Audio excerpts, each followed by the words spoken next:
안녕하세요. 저는 60대 후반 여성입니다. 날씨 화창해진 걸 보니까 시간 되는 대로 가족 여행 떠나고 싶은 생각이 물씬 드네요. 아직 우리 집에 아픈 사람들이 있어서 마음 놓고 여행을 계획할 순 없지만 문제가 해결된다면 가까운 해외라도 한번 계획해 봐야겠어요. 저는 현재 병간호로 바쁜 세월을 보내고 있습니다. 집에 아픈 사람들이 있다고 했는데 제 딸이랑 사위가 병원 신세를 지고 있거든요. 젊은 사람들이 어쩌다가 나이 많은 저랑 남편보다 건강에 적신호가 오게 되었는지 그 이야기를 해보고자 사연을 올려봅니다. 딸 가진 부모님들이라면 제 이야기에 심장이 철렁할 수도 있을 것 같아요. 한번 들어보시고 위로 한마디씩 부탁드립니다. 제게는 아주 어여쁜 외동딸이 하나 있습니다. 원래 부모 눈에는 내 자식이 제일 예쁘지만 저의 딸은 객관적으로도 예쁘다는 평을 많이 받을 만큼 외적으로 출중한 편입니다. 길거리 캐스팅도 몇 번 들어왔을 정도의 얼굴이라고 말씀드리면 조금 공감이 가실지 모르겠네요. 그러나 제 딸은 내성적인 성격이라서 누구 앞에 나서는 걸 싫어했기에 연예계는 꿈도 안 꿨습니다. 그저 공부만 열심히 하며 평범하게 지내온 아이죠. 딸이 인기가 많아서 딸 사춘기 시절에는 우리 집으로 딸을 찾는 남학생들 전화가 많이 오기도 했습니다. 그런 것 보면 저는 자랑스럽다기보다는 좀 걱정이 되었어요. 아무래도 딸에게는 이성으로부터 오는 유혹과 기회가 많을 테니 혹시라도 잘못된 선택을 할까봐 불안했습니다. 제 딸도 언젠가는 결혼을 하겠지만 부디 좋은 남자랑 결혼하길 바랬죠. 그래도 딸은 대학생 때까지는 통학을 했어요. 그리고 딸은 취업을 하면서 지방인 고향을 떠나 서울로 상경을 했습니다. 그때 저랑 남편이 함께 걱정을 좀 했었는데요. 딸이 연락을 꼬박꼬박 줘서 그나마 딸의 삶을 존중해 줄 수 있었습니다. 과잉 애정이라고 생각하실 텐데 맞습니다. 저랑 남편도 잘 알고 있어요. 딸아이를 너무 사랑하고 예뻐하다 보니까 저희도 이 오지랖을 조절하기가 힘드네요. 어쨌든 딸은 저희 걱정과 다르게 하루하루 밝게 잘 지냈습니다. 전화할 때마다 목소리가 좋아서 마치 기분 좋은 일이 늘 있는 것처럼 느껴졌죠. 남들은 직장 생활을 하면서 좋은 시절 다 갔다고 얘기를 하곤 하던데 제 딸은 적응을 잘하는 것 같아서 다행이었어요. 그러던 어느 날 유독 딸의 목소리가 조심스러울 때가 있었습니다. 왜 그러나 싶었더니 딸이 결혼할 남자가 있다고 소개해주고 싶다는 말을 하더라고요. 그때 솔직히 좀 많이 놀랐고 이걸 기뻐해야 할지 걱정해야 할지 가늠을 하지 못했습니다. 그저 어떤 사람이냐고만 물었었어요. 그랬더니 딸이 같은 회사에서 일하는 동료라고 하더군요. 결혼을 마음먹게 된 이유는 다름 아닌 임신 때문이라는 충격적인 고백까지 했어요. 미안해 엄마. 근데 나 그 사람 많이 사랑하고 있어. 그래서 임신한 거 후회 안 해. 제발 결혼 허락해줘. 우리 잘 살게. 전화로 그 소리를 들었는데 결혼할 남자가 생겼다는 얘기보다 더 숨이 콱 막히는 기분이었습니다. 결국 저는 걱정되는 마음에 쓴소리가 나가버렸어요. 뭐? 임신? 너 제정신이야? 도대체 서울 가서 무슨 짓을 하고 돌아다녔길래 임신을 해? 그게 얼마나 큰 책임이 따른 일인 줄 알아? 그래서 결혼하겠다고 말하는 거잖아. 우리 같이 아기 책임지기로 했어. 나 오빠랑 결혼하고 싶어. 허락해주면 안 돼? 저도 저지만 이 사실은 남편이 아주 크게 들고 일어났습니다.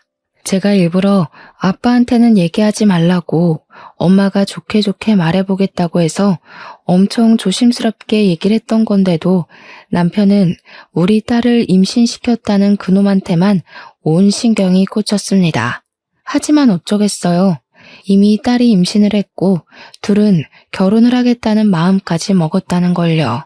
남편은 그놈 낯짝 한번 보자면서 저더러 딸에게 그놈 데려오라 하라고 시키더라고요.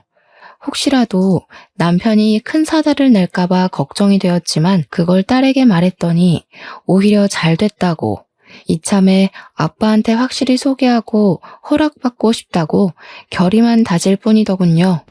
저는 그래도 예의상 그놈의 인사를 받아주었어요. 그런데 남편은 인사도 안 하고 맞이할 생각도 없고 그저 거실 소파에 앉아 그놈을 험악하게 바라보기만 했습니다. 남편에게서 뿜어져 나오는 분위기를 알아서 저는 아무 말도 못했어요. 딸이 제 아빠 눈치를 보면서 그놈을 엄청 칭찬하는 덕에 그나마 정적이 좀 깨졌었네요. 그놈도 눈치가 있는 건지 알아서 분위기를 읽고는 다짜고짜 우리에게 죄송하다고 고개를 숙였습니다. 아버님, 어머님, 정말 죄송합니다. 그런데 저 절대 무책임하게 고은이 돌아설 생각 없어요. 같이 아이 낳고 행복하게 살고 싶습니다. 제발 허락해 주세요. 절대 아버님, 어머님께서 걱정하실 일 만들지 않겠습니다. 걱정할 일? 우리가 걱정할 일이 뭔데? 이미 우리한테 얼굴 보이기도 전에 걱정을 시켰지 않나? 실수도 저지르고 무책임하게 임신까지 시키지 않았냐고. 그런데 무슨 걱정할 일을 안 만들겠다는 거야? 우리가 자네 말을 어떻게 믿어? 남편의 목청은 몇십 년 함께 살아온 저도 가끔씩 벌벌 떨립니다. 그런데 남편을 처음 마주하는 녀석 입장에선 얼마나 더 무서웠겠어요. 그놈은 실제로 무릎을 꿇은 채로 손을 달달 떨고 있었는데 그 모습이 한편으론 안쓰럽기도 했습니다. 그러나 솔직히 아무런 준비 없이 혼전 임신을 저질러 버려서 저도 좋게 봐줄 수가 없었어요. 남편은 특히나 딸을 생각하는 마음이 유별납니다. 그래서 더더욱 그놈의 태도를 더 가볍게 보고 성을 냈어요.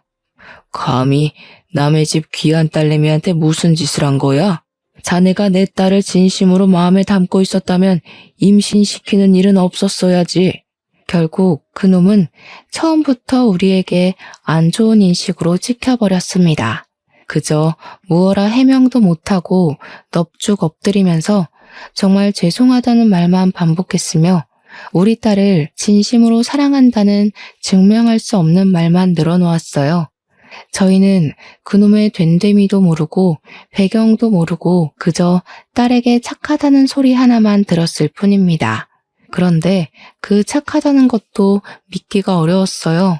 단연 이유는 준비 없는 혼전 임신 때문이었죠. 남편이 당연히 결혼을 허락해주지 않았어요. 아마 결혼도 안 하고 애부터 덜컥 생긴 딸의 인생을 걱정해서 그랬을 겁니다. 저도 제 남편의 성깔 감당 못합니다. 남편이 거절하자 울면서 사정하는 그놈의 태도가 참 안쓰러웠지만 남편이 완강하게 반대하기도 했고 저 또한 제 딸이 임신을 먼저 해버린 것이 마음에 들지 않아서 끝내 그놈 편을 못 들어줬네요. 딸이랑 그놈은 그 뒤로도 몇 번이고 우릴 찾아왔어요. 그때마다 퇴짜 맞기를 반복했죠. 그러다 제가 처음으로 근본 모르는 그놈에게 마음이 살짝 흔들렸던 적이 있었는데요. 딸에게서 그놈의 부모님이 아주 일찍 돌아가시고 없다는 말을 들었을 때였습니다. 그놈이 고아라고 하더라고요.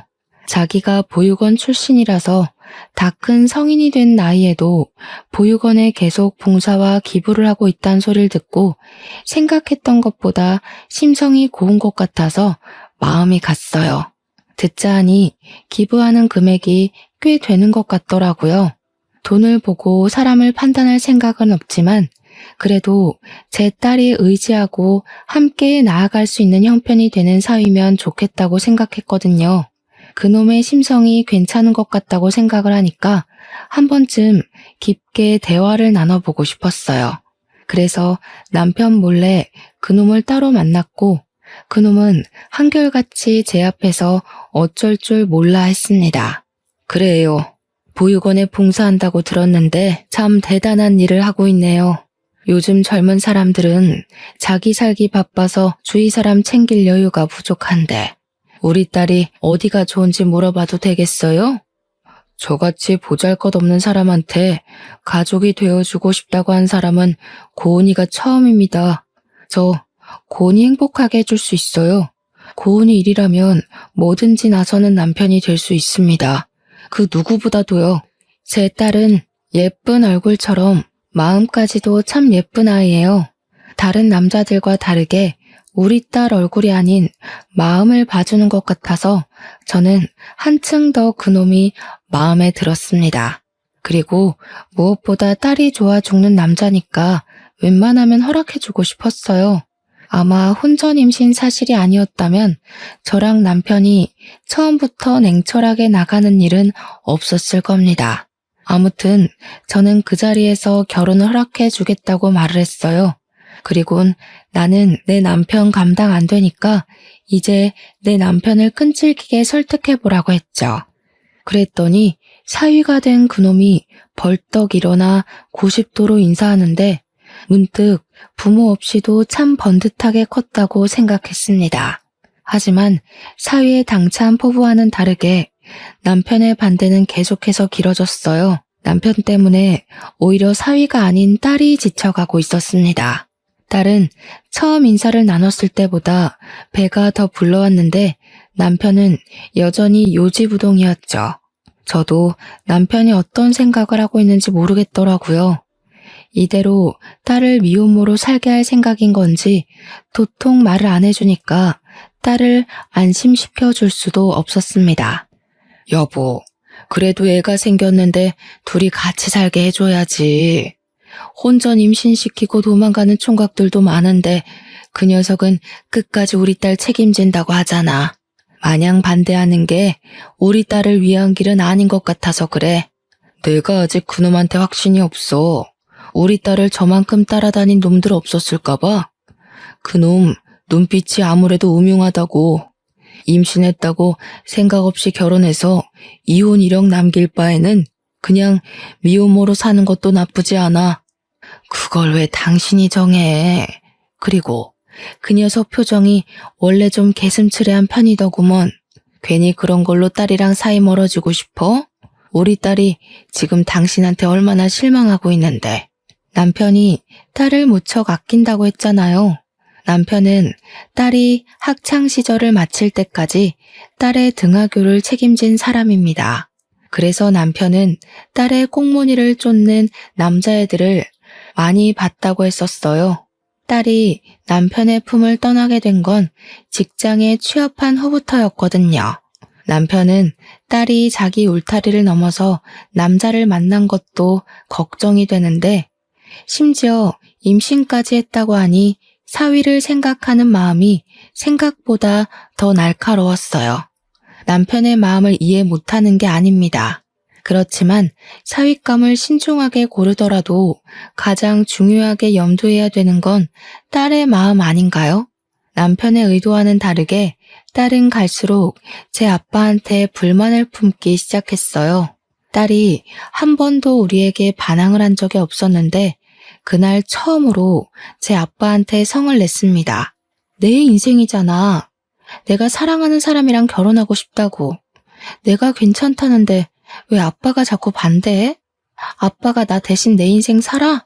아빠가 말하는 방식 나한테 안 맞다고. 나는 하나도 안 행복하다고. 네가 잘 몰라서 그런 거야. 처음에 신중해야 나중에 골병 안 드는 법이라니까. 시끄럽고 조금 더 지켜봐야겠으니까 그런 줄 알아. 딸은 시간이 흐를수록 화가 나서 우는 날이 많아졌습니다. 임신을 한 몸이라서 스트레스 안 받게 해주고 싶은데 그게 참 힘들었어요.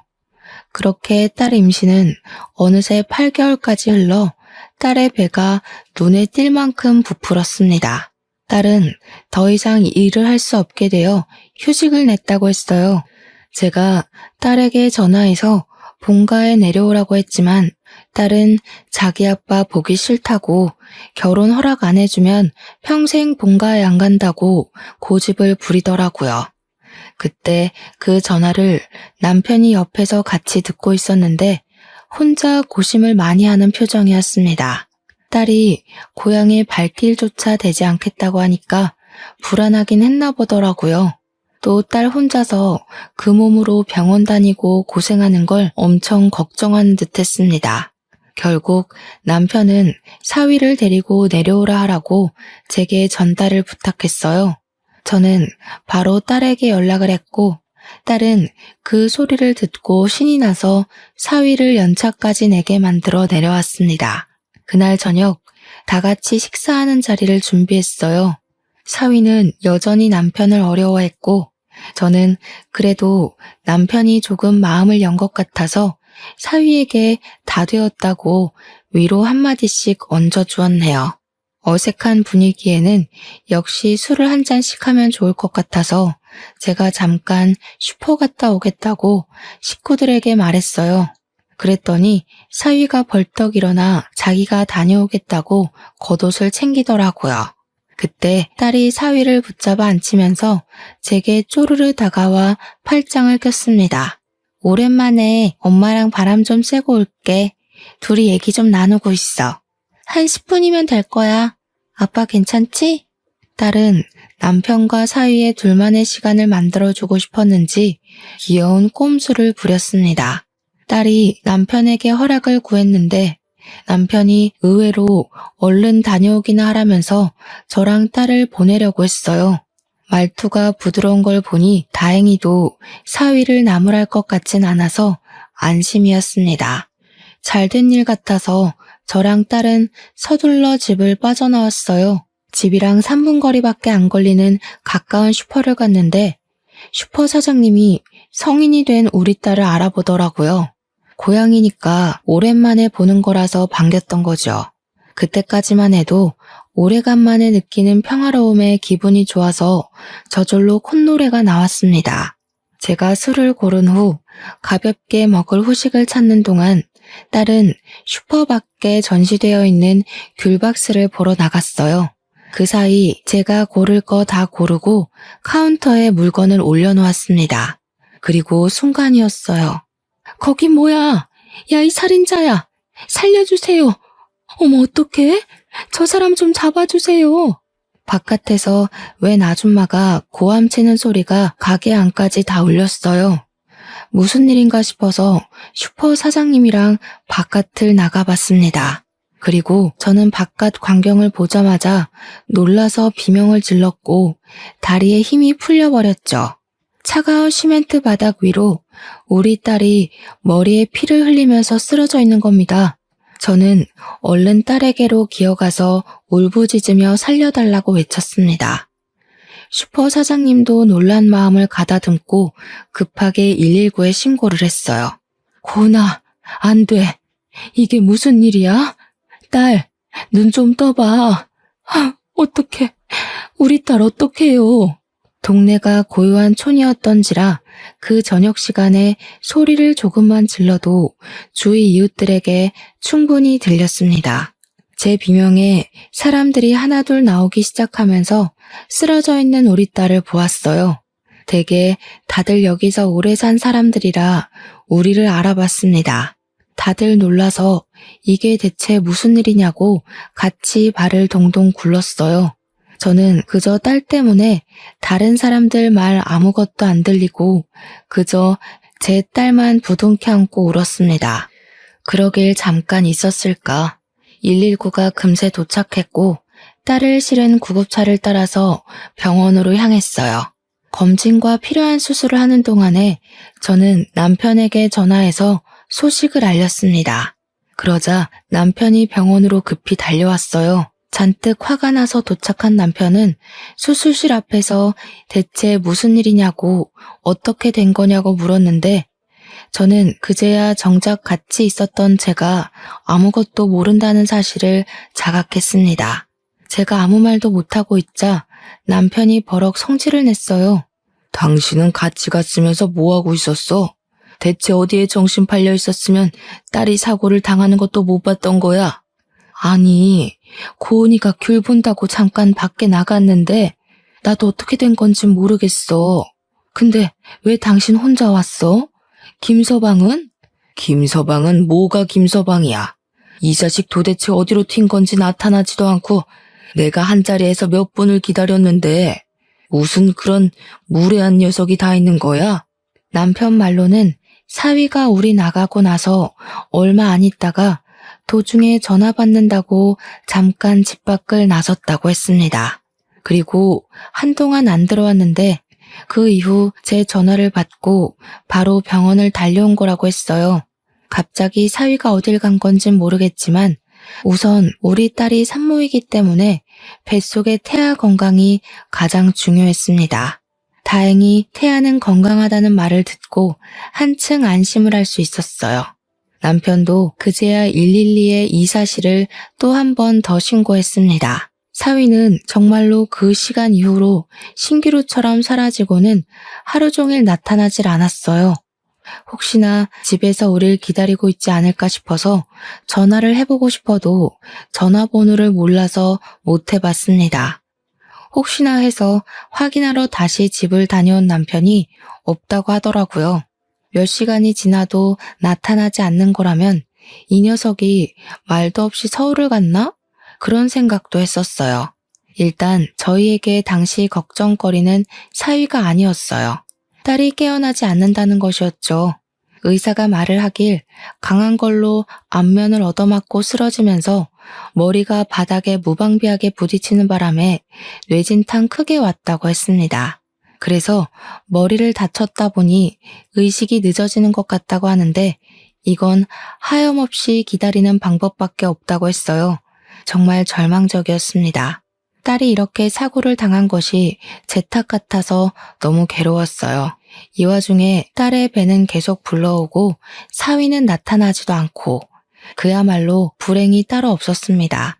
남편은 목격자나 증거를 찾아서 슈퍼 주위를 몇 번이나 돌아다녔어요. 그러더니 어느 날 실제 목격자를 만나 진술을 받아왔다고 하더라고요. 목격자는 동네 사람이 아니라 잠깐 동네에 들린 사람이라 찾는데 좀 걸렸다고 했습니다. 남편이 그걸 경찰한테까지 부탁해서 그 사람을 찾아낸 거였어요. CCTV가 그 길에는 하나밖에 없었는데 하필 범인 뒷모습만 찍혔던지라 같이 찍혀있던 목격자를 찾는 게 더 빨랐다네요. 그렇게 목격자가 제 남편의 물음에 진술한 내용은 다소 충격이었습니다. 그 목격자는 그날 그 길을 지나가면서 웬 남자가 제 딸한테 접근해서 톡톡 건드리며 아는 체를 하는 걸 봤고 분명 남자가 아무 말도 안 한 것 같은데 딸이 엄청 놀라면서 사색이 되는 바람에 눈길이 갔다고 했어요. 그게 이상해서 쭉 지켜보며 걸어오고 있었는데 거리가 조금 가까워지려 할 때쯤 그 남자가 갑자기 제 딸에게 손을 올리며 죽어! 그렇게 말했다고 하는 겁니다. 그리곤 말릴 새도 없이 남자가 딸의 안면을 큼직한 주먹으로 강타했고 딸이 그대로 정신 잃고 쓰러지자 그 다음엔 남자가 발을 올려 딸을 걷어차려고 했다며 진술했죠. 그때 목격자가 살인자다 라고 소리친 거래요. 그렇게 하지 않았으면 남자가 정말 제 딸의 배를 분질러 버릴 것 같았다고 하더라고요. 목격자가 그렇게 소리를 지른 덕에 남자는 딸에게 침만 뱉고 그대로 튀었다고 했습니다. 이건 경찰에게도 보고가 된 내용이라네요. 남편은 몇 번이나 들었을 텐데도 목격자가 진술 녹음을 들으면서 마치 처음 듣는 것처럼 화나 있었습니다. 그리곤 얼토당토않은 추측을 제시했어요. 이거 혹시 그놈 아니야? 이놈이 막상 애 생기니까 책임지기 싫어서 이런 짓 꾸민 거 아니냐고. 왜 확실하지도 않은 걸로 사람을 의심하고 그래. 김서방한테도 사정이 다 있겠죠. 곧 연락 올 거예요. 연락은 무슨 이미 당일에 잠적한 것만으로 그 새끼는 꽝이야. 그 새끼가 내 딸 이렇게 되기 전에 없어지고는 며칠째 안 나타나고 있잖아. 저는 심성 좋은 사위를 믿고 싶었으나 남편이 얘기하는 정황이 너무 일리가 있어서 의심을 안 할 수 없었습니다. 의심을 안 하려면 사위가 나타나서 우리에게 해명을 해줘야 하는데 모습을 코빼기도 안 비추니까 나날이 의심만 커져갔어요. 딸도 안 일어나 사위는 사라져버려 목격자는 그 범인이 젊은 남자라고 해서 저랑 남편은 결국 생각하는 대로 시나리오를 쓸 수밖에 없었죠. 그렇게 한 1년이 지나버렸습니다. 저와 남편의 시간은 딸이 사고 났던 그 시간에 멈춰 있었어요. 딸도 여전히 그 시간에 머물고 있었고 사위 또한 여전히 깜깜무소식이었습니다. 한 가지 변화가 있었다면 그건 바로 손녀의 존재였어요. 지난 1년 과정에서 딸은 의식불명 상태로 출산을 겪는 바람에 대수술을 했었고 우리 딸 다음으로 염려가 되었던 손녀를 무사히 받을 수 있었습니다. 지옥 같은 1년이 지나오면서 유일하게 설레었던 시간이었네요. 그러나 그 들뜬 마음도 잠시였었죠. 예쁜 손녀가 태어났는데 엄마 아빠의 사랑을 받지 못한다는 게 너무 안타까웠거든요. 저는 손녀 때문에 병원에 오래 있을 수가 없어서 할 수 없이 집에 머무는 시간이 길었고 남편이 대신 제 딸 옆을 하루 종일 지켜주었습니다. 여전히 저와 남편의 가슴에는 대못이 박혀 있었지만 그나마 손녀 덕분에 숨은 쉴 수 있는 상태로 지냈어요. 그러던 어느 날 제가 손녀 분유를 먹이고 막 재운 시간이었는데 갑자기 현관문이 시끄럽게 두들겨졌습니다. 손녀를 겨우 재웠는데 깰까봐 식겁해서 얼른 인터폰을 들어 확인했어요. 대체 누가 이렇게 무례한 짓을 하는 건지 예민해진 감정을 담아서 욕을 해주려고 했는데요. 인터폰으로 보인 익숙한 정체 때문에 저는 입을 틀어막고 말았습니다. 그 사람은 다름 아닌 1년 전에 잠적해버렸던 사위더라고요. 깜짝 놀라서 한참 굳어 있다가 문 밖에서 어머님 하는 소리에 정신 차리고 얼른 나가 문을 열어줬습니다. 정말 연락도 없이 사라져버렸던 사위가 맞더라고요. 근데 사위의 몰골이 말이 아니었어요. 당황스럽게도 그놈은 우리를 마지막으로 만났던 그때 그 복장에 목발을 짚고 있는 겁니다. 어머나 세상에, 자네 대체 꼴이 왜 이런가? 아니, 그보다 여태 어디서 뭘 하다가 이제 나타났어? 그날 무슨 일 있었던 거야? 연락은 왜 못했어? 어디서 뭘 하고 살았길래 이 모양 이 꼴로 나타나? 어머님, 고은이는 어떻게 됐어요? 고은이 어딨어요? 고은이 무사한 거 맞죠? 살아있는 거죠? 병자꼴이 다 된 사위는 다짜고짜 제 딸을 찾았으면서 제 딸의 안위를 걱정했습니다. 그러자 저는 남편과 함께 사위를 의심했던 순간이 떠올라서 바로 사위의 멱살을 잡았어요. 정말 자네 짓이야? 자네는 내 딸이 사고당한 거 어떻게 알고 있어? 뭘 하다가 이제야 나타나서 내 딸을 걱정하는 척해? 자네 그럴 자격이 있다고 생각하나? 내 딸 아직까지 못 깨어나고 식물인간으로 누워있어. 애를 임신시켜놓고 대체 이게 무슨 무책임한 짓이야? 식물인간이 되어 1년째 못 깨어나고 있다는 딸 소식을 듣더니 사위가 갑자기 목발을 쓰러뜨리며 주저앉아 버렸습니다. 그러고는 마치 아이처럼 엉엉 울기 시작했어요. 지금 울고 싶은 사람이 누군데 먼저 선수를 치는 건지.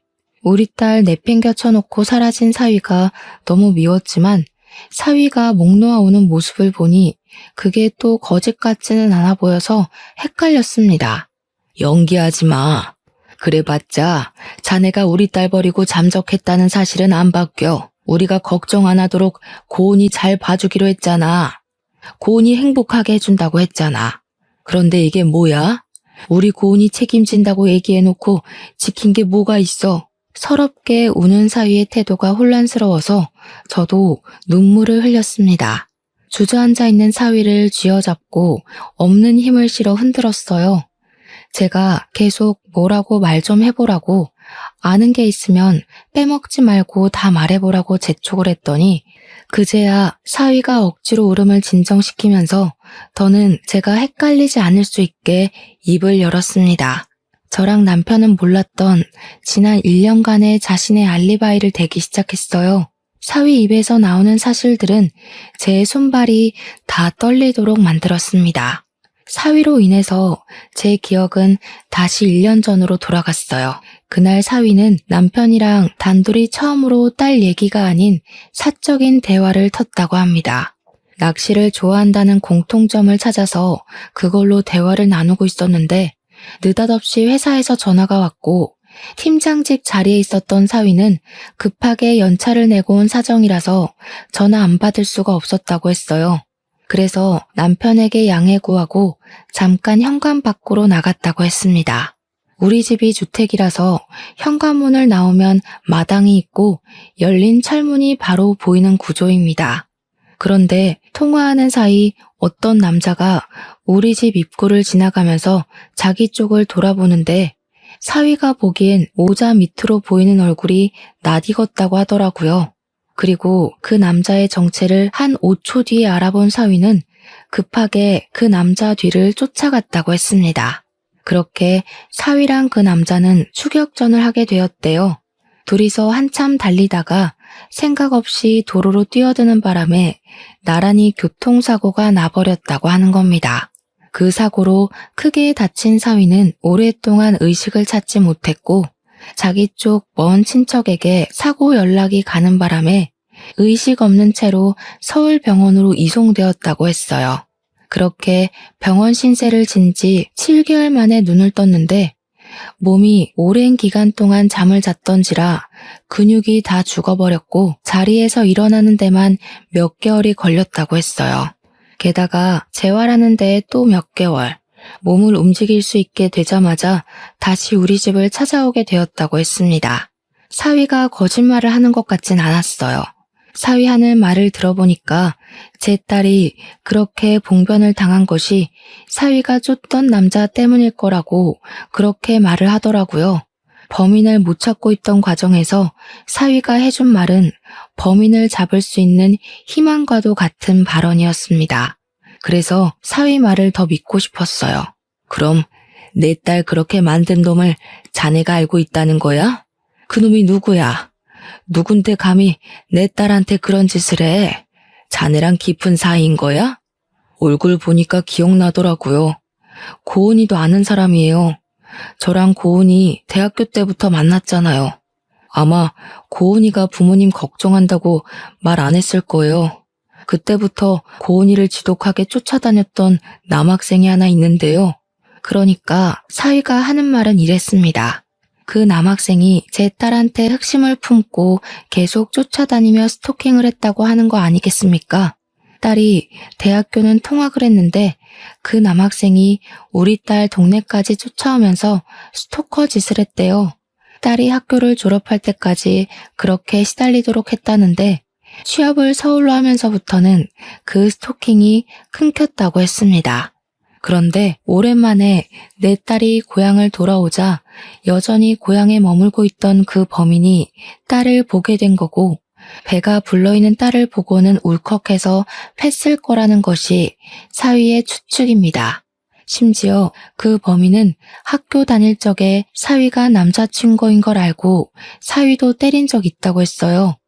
사위는 제 딸을 그놈으로부터 지키려고 항시 대기하고 연락하고 붙어 다녔다더군요. 그런 줄도 모르고 저랑 남편은 사위를 범인 취급하면서 쌍욕을 한 거였어요.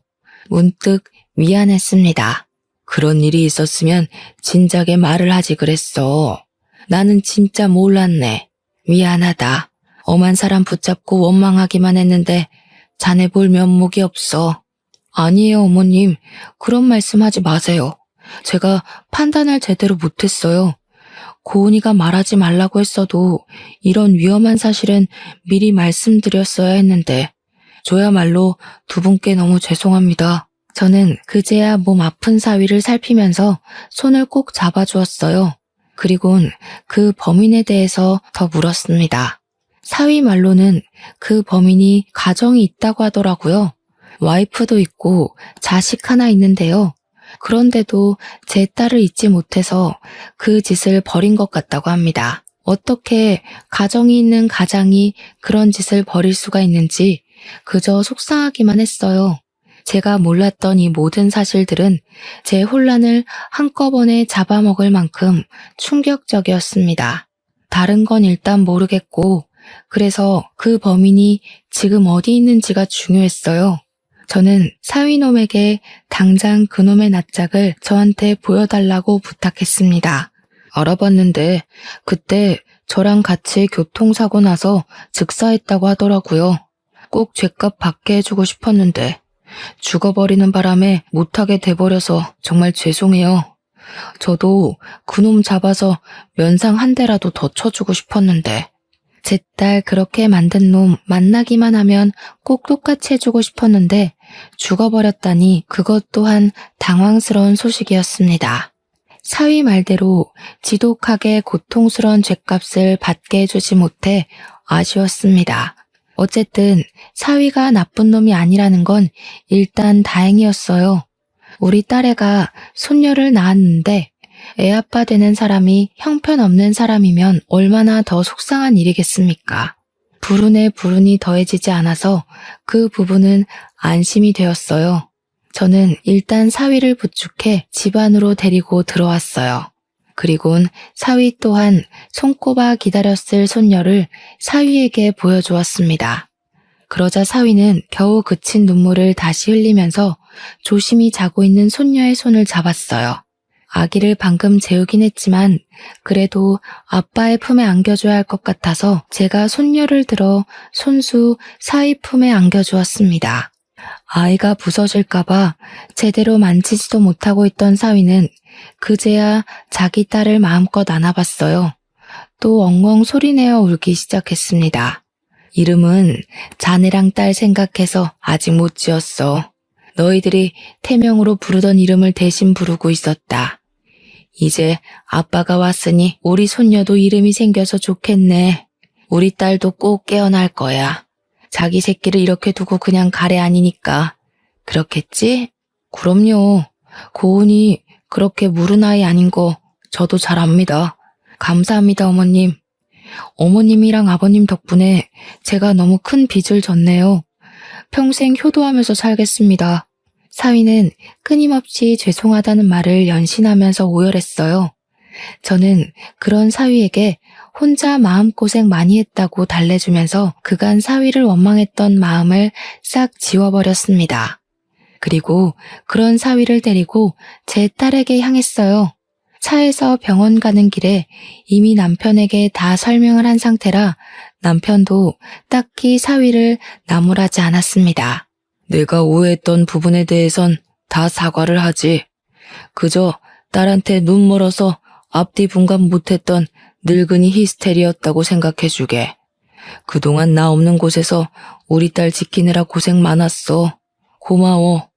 울면서 남편한테도 연신 사과하던 사위는 남편이 어깨 한번 두드려주자 눈물을 후두둑 떨구었습니다. 그리고 남편이 열어주는 병실 문 안으로 들어섰어요.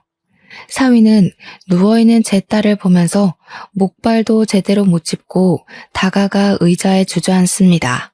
내가 같이 갔어야 하는 건데 나 때문에 내가 지켜주지 못해서 이렇게 됐어. 미안해, 고은아. 오빠가 이제야 와서 너무 미안해. 사위는 딸 손을 잡고 하염없이 흐느꼈습니다. 남편과 저는 그런 사위를 방해할 수 없어서 잠깐 자리를 피해 주었어요. 다행히 남편은 사위에 대한 오해가 다 풀렸고 사위를 향해 마음을 정말 열었습니다. 사위는 일을 그만뒀다고 그 이후부터 딸 곁에서 생활하면서 필요한 치료를 받았어요. 그래서 저랑 남편은 사위를 믿고 집에서 잠을 잤습니다. 제가 병원을 가면 사위는 그때만 한 번씩 손녀를 안아봤어요. 그렇게 3년이 더 흘렀지만 제 딸은 여전히 깨어나지 못했습니다. 그런데도 사위는 전혀 지치지 않았어요.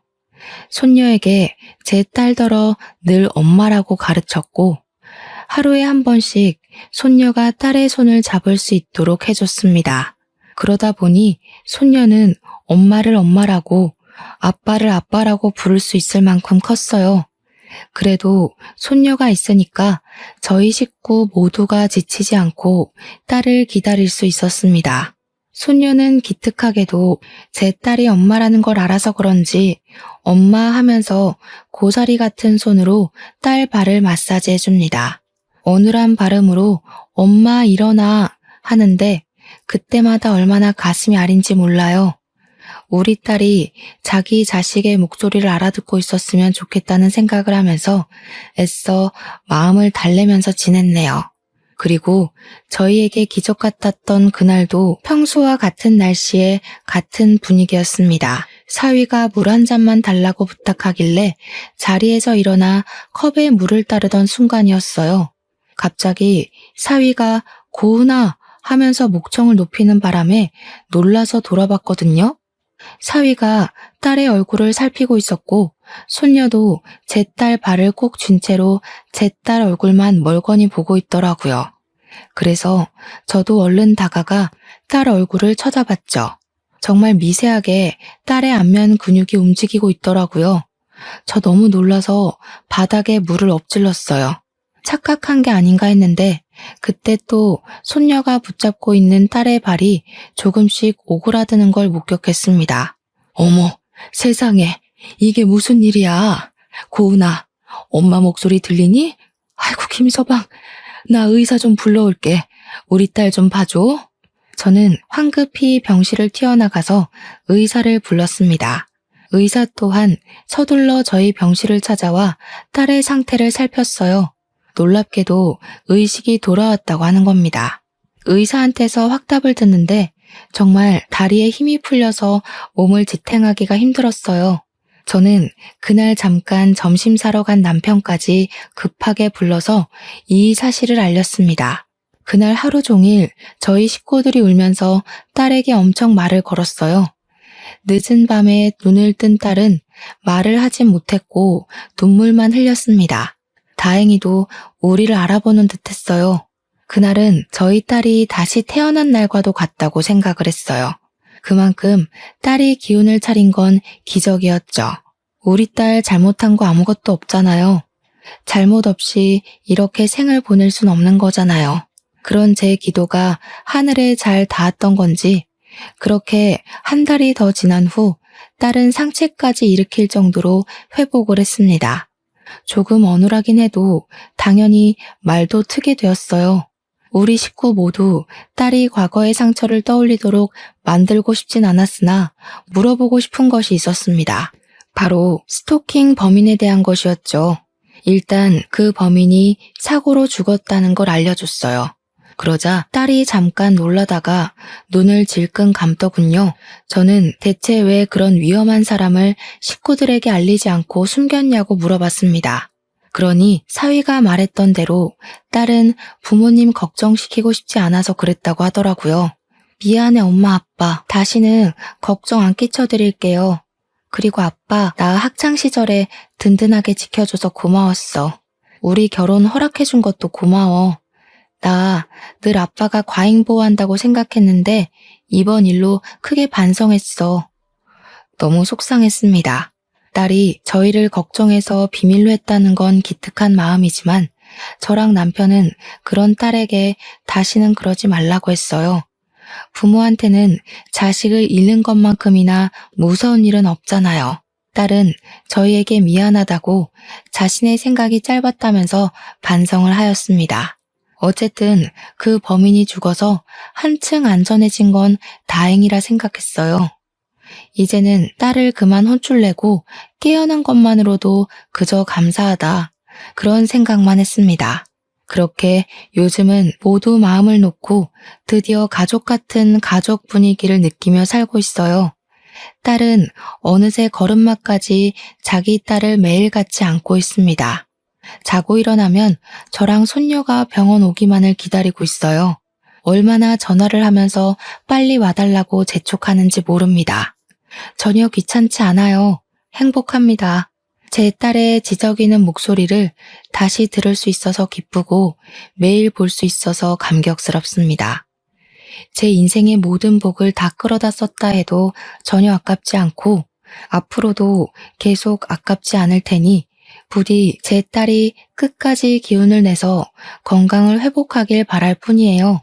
사위는 딸보다 회복이 더 빨라서 이젠 목발을 짚지 않고도 잘 걸어 다닙니다.